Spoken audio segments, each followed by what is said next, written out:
And Bitcoin over the last week has a $13 billion market cap. That's more than U.S. Steel, and that's bigger than Twitter. So what's going on? There's a couple just fundamental things going on. The first thing is just classic supply and demand.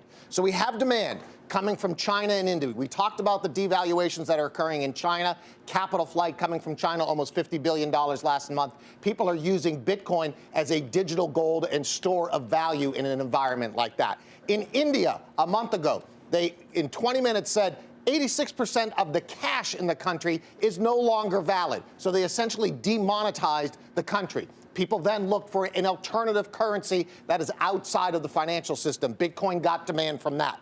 At the same time, you have supply declining.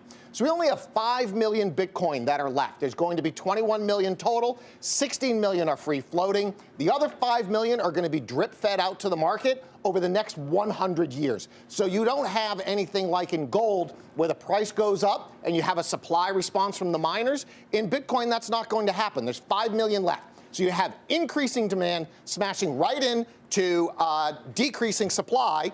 And what do you get? Well, you get a smart board that doesn't work.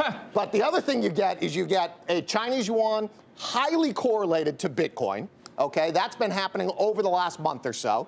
And then the second, here we go, that's the chart right there. Look at that.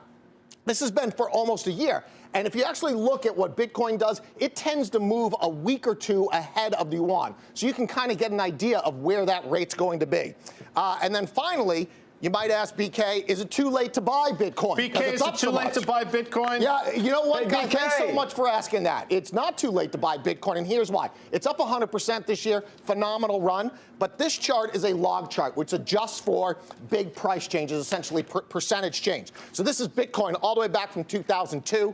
Massive rally, and you can see on a log chart, we've really just been going sideways here for a bit. So if we really get this acceleration and we get some more use cases coming on in the next year, you could really see a massive breakout in this.